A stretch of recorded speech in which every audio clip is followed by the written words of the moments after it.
Greetings, it is Brother Man Trucking. This isn't a trucking video. However, the information that's going to be presented in this video can be applied by truck drivers, and it should. What are you talking about? Well, this whole passport thing. So in my previous video, I said I got a non-citizen national passport, which makes me a state citizen or a state of the union citizen or a foreign national or a U.S. national or an American national, whatever term you want to use, whatever. The Department of Justice knows how I'm classified as. That's all that matters, right? I'm not a U.S. citizen. So let's just get that out of the way. So today I go to the gun store to do a transfer. I'm the buyer. There was a seller and I'm the buyer. So walk in the gun store and the guy's like, yeah, how can I help you? So I want to do a transfer. I'm the buyer. So I put my information down on the counter. I give him my passport card, and I give him another document which has my address on there. It has my name and my address on there because the passport card does not provide the address. And according to the ATF, to do a transfer of a gun, they call it a firearm, I call it a gun, that, they need to have an address, a document stating that, your address along with your identification. And they also use they can use a passport as an identification. So, and I looked this up before I went to the gun shop. So there was no issues, at least no issues initially. So, and I had we don't read. So, I read everything.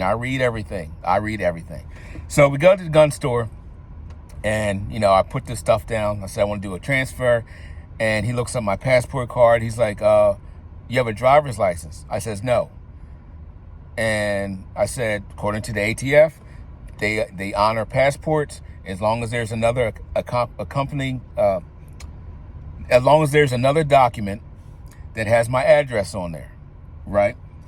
And he gets a little huffy, and then he takes my paperwork. Then he goes back to somewhere behind in the office. I don't know who he talked to. I don't know if he looked up the form or anything. I don't know what he did in the back, but he comes back out. So he's writing down, doing all the information and everything. And then everything's all electronic. He had a little laptop there. So, got to sign. So I signed my name, first name, dash.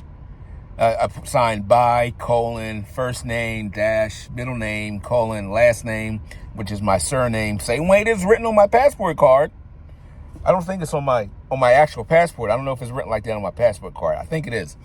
So, and then I put my little C with the circle around it, meaning that I have a copyright on my name. So I signed every document that I signed in there. I signed it like that, even though you couldn't read it if it's digital, because the block was real small, but it all got signed like that. So he ran all the information and stuff. Make a long story short, he ran the information. Everything went through. I used my passport to transfer not a firearm, an arm or a gun from one person or one entity to another, and I went through the Pennsylvania State Police background check, and it went through just fine. There was no issues. There was no delay. So at first he was a little huffy. Then after he saw that I knew what I was talking about, he calmed down a little bit. So, and looking at the form, another thing before I go.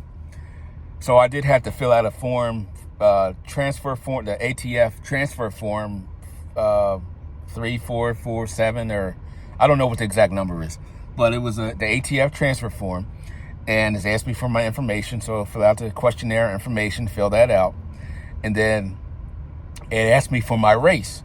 I checked Native American and white. I did not check black. And then at the bottom of the form, it asked me where I was born. And it had an option for the USA, and it spelled it out, United States of America, or other. And then it also said that non-citizen nationals or foreign nationals, I don't remember what the exact terminology was, but it referred to nationals, said it's okay to use born in the USA, the little block there. So I checked that block. So, and then I signed it, with my signature.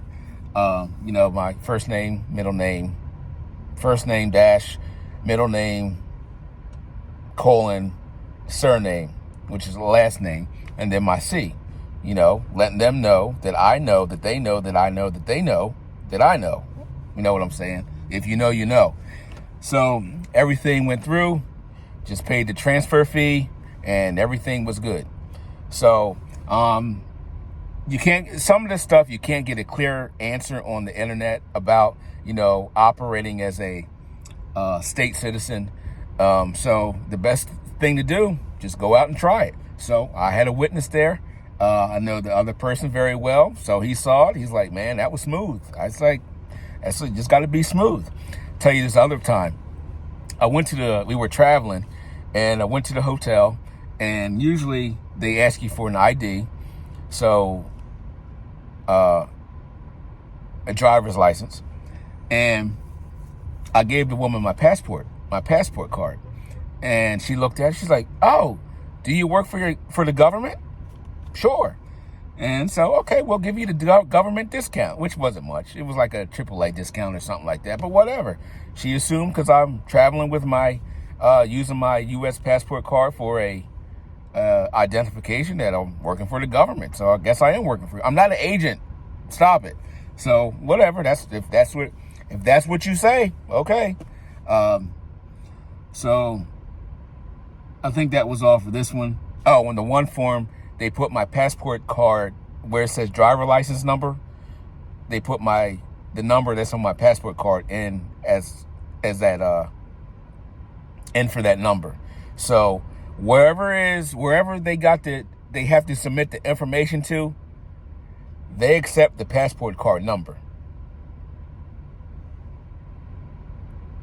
Take it or leave it. It's up to you.